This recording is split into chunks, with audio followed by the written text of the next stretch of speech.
Hey, I'm Ashley. Welcome back to my channel. If you're returning, thank you for returning. And if this is your first time tuning in, thank you for giving me a chance.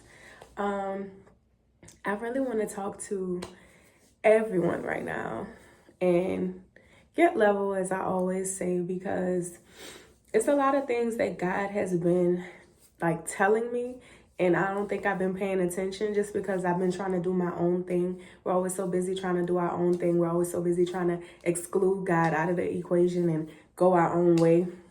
And as often as I've seen that doesn't work, clearly I do that on a repeat. It's a cycle, and it's probably out of habit. You know, a lot of times we feel like we have to do everything ourselves. And I'm a hyper independent person. I really don't know how to ask for help. I am working on asking for help or accepting help when people offer it to me, but I'm not one of those people that jump to have people help me because I'm like, I could do this myself. Like, I can figure this out myself. I'm always thinking about people considering me a burden for helping me. So, like, working on that. But I say that to say, you know, it's okay to really not like the things you used to like. And I know it's hard because, like, we have built our desires around our personality, in a sense. Like, who am I if I don't do this thing anymore? Who am I if I don't go these places anymore? Who am I if I don't dress this way anymore? Who am I if I don't hang out with these people anymore? But it comes a time in your life where the old key does not open the new doors. And if you're going to stay the same person, I mean, what are we really doing? Like, life is all about growing. Life is all about evolution. Don't feel bad for evolving. And I know it's scary when you see yourself becoming a different version of yourself, or you take that time to look into the mirror and you finally decide, you know, I don't like this thing that I'm doing anymore. I don't like this company that I keep anymore. I don't like the conversations that I'm having in these spaces anymore. I don't like the feelings that I have when I'm around certain people, things, you know. And it's not even about feeling like you're too good for something, because a lot of times people will make you feel bad and be like, you know, you think you're too good for this now. And it's like, in a sense, yes, but it's deeper than that. You have to really feed your spirit. You are a spirit before you are a human. There is an inner being inside of you. And that's where you get your discernment. That's where you get your intuition. That's where you get your divine downloads. So don't be so busy trying to keep up in the world, in the matrix, that you put yourself in situations that no longer feel comfortable to you. There was a time that these places and spaces and people were comfortable to you because you resonated with them. But as you grow, everything won't resonate. And like, that includes people, because everybody's on their different part of the journey. As I say all the time, healing is not linear, but you have to trust that we all gonna go through different phases. I am able to acknowledge that there was times in my life where other people were on a different path from me that made them make choices that I wasn't like necessarily comfortable with. And when I say comfortable, not in a negative way, like they might have been choosing not to drink and I'm like, let's go drink, right? I realized that in those moments, I was not being respectful of someone else's growth. Like, I was not being respectful of what that person was trying to do with their time, their life, their vessel.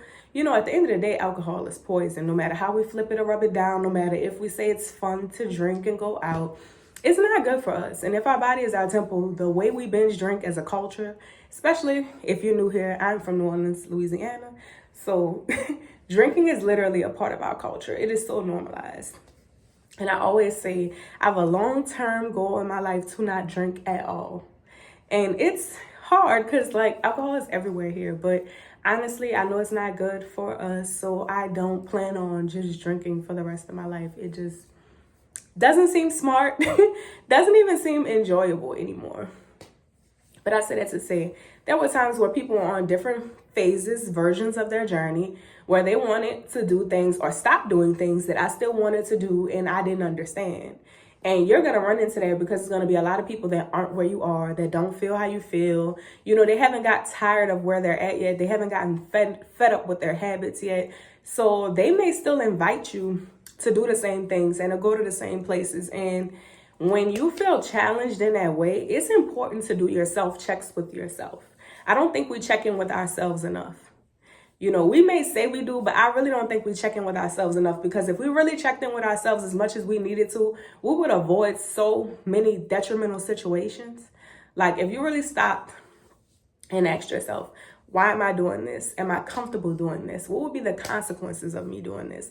It will prevent us from making a lot of decisions that are not conducive to where we're trying to go. It's not conducive to our growth. You know what I'm saying? And God laid this on my heart because I feel like I've been challenged so much lately. I feel like as hungry as I am to heal, as eager as I am to spend time with God and be in fellowship with Him, the more I feel tugs on my spirit and more tugs on my flesh. You know, the desires of your flesh will lead you wrong every time. Because most of the things that we have bad habits about are based on desires of the flesh. It don't even be our spirit. Because our spirit be knowing like this is going to lead us nowhere. There is no positive outcome here. I might enjoy this temporary pleasure for this amount of time, but on the outside of it, it won't feel good. So like, I've really been feeling challenged. Like I've been feeling tugs on my flesh for different desires. And like, the answer is always to go to God too. Because you can check in with yourself, but if you check in with God, God will tell you immediately, no, don't do that. Go home, turn around, put that down. Like, you know. But sometimes we put ourselves in spaces, stay with me. Sometimes we put ourselves in spaces not where you can't hear God's voice, but where God's voice has kind of been muffled out, you know? The other voices are louder. The other impressions are louder. And it might seem more enticing because a lot of times the things that God asks you to do may not feel as provocative, exciting, intriguing to you, right? But it also reminds me how when people say the truth is usually the simplest answer, right? Because the truth doesn't need fabrication. The truth doesn't need this exaggerated scenario or example. The truth is, it just is. Usually the simplest answers are the truth. God gives you the simplest answer. Yes, no, don't, stop, put it down, take a deep breath, take a step back, right? The enemy will entice you with ideas. And I've also seen something recently that was just saying how the enemy will come in with something right after God tells you something to kind of attack the message that God has given you.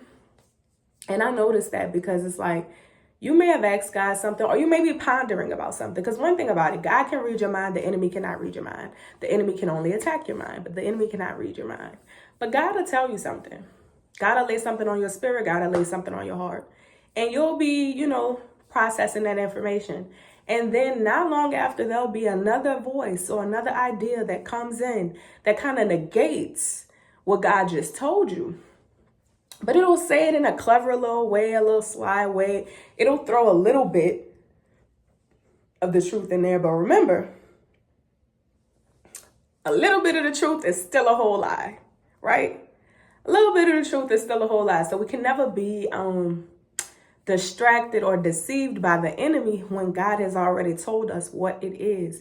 And I know that's hard to do, and I know it gets complicated, but that's why we must practice every day. That's why we have to be diligent in our fellowship with God, showing up with God, and learning what God sounds like in every season. Because God does not show up for us the same in every season. God is always good. God is always great, and God will always show up. But depending on where we are, He's going to show up differently. And I want that to make sense. Like, think about if you were lost at sea, right? If you were lost at sea, who you need to save you and how they need to save you is going to be a lot different. You know, you might need a helicopter to come bring the ladder down and get you out, right? If someone was in a burning building, you need firemen. So that's what I mean. Like, God is always consistent, but God will show up differently, and He will communicate different for you in different seasons depending on the need that's there, okay? So don't let that go over your head. I hope this resonates with someone. And as I always say, journal from this prompt. I hope this makes sense. I felt like I was like, you know, I always do a little in my videos, but I think that they usually come to a concise idea and understanding and find the people that it resonates with. So I wanted us to know it's okay to be challenged in this season. It's okay to be unsure in this season. It's okay to be a little bit confused. But ask God for clarity. God will always give you clarity, okay? God will always give you clarity. God never presents with confusion because God is confused about nothing. God is all knowing. And also, I want everyone to, wow, that didn't even have to do that, but whatever. I want everyone to know you can ask God anything. Like, God is never trying to withhold information from you. God never wants you to go out in the world blindly. God is never sending you out in the world naked. But you can always seek and ask for God's covering. And my favorite scripture lately has been guard your heart above all else. Because everything else does follow that. Like, if you really pay attention, everything else literally follows that. So it's okay to be challenged in this season. It's okay to be confused about where to go, how to go, what to do, that leisure time. Because a lot of times we get caught up in our free time, right? If you're at work most of the time, nothing's going on. I mean, you're challenged at work. Don't get me wrong. You're challenged at work. But our idle time is time that the enemy seeks to really tug on our spirits, to really get us into things that we probably shouldn't be doing or aren't in our best interest. So I encourage you to talk to God about the things that you're struggling with right now. Maybe even find an accountability partner, like a friend or a mentor that you feel like, with no judgment, can really just hold you accountable to make decisions that will help you better get to the goals you have right now, keep you close to God, and keep you consistent. Honestly, it doesn't matter how cool this looks to someone else. Like, I tell people all the time, I'm a God person, depending on like where you meet me, how you meet me. Like, I love God. I'm going to talk about God. It is what it is. And everybody may not think that's cool, but I don't really care because I'm a person in the world, not of the world. But I say that to say, really take this serious. Take your spirituality serious. Take your spiritual journey serious. Take your prayer journey serious. Take your relationship with God serious. Take your relationship with yourself serious. And really hold the people around you accountable to show up in a way that's helps you feel supported and is just a good environment. A lot of times we put ourselves in situations that just don't support us and are more harmful than they are good. It's not about having fun all the time. Certain things can be fun and enjoyable to a certain extent, but they can also be detrimental. So you have to be able to practice discernment to know where you need to be, how you need to be, where you need to go, and where you need to stay away from. I know this is going to find the right person. And when it does, I'm glad that it did, okay? Because this is something that I've been struggling with. This is something that I'm giving myself clarity on and really sitting with to hold myself accountable, to put myself in spaces, places, and in communities and environments that support my relationship with God, support my relationship with my higher self, and who I want to be. Why did I say self like that? That sounded crazy.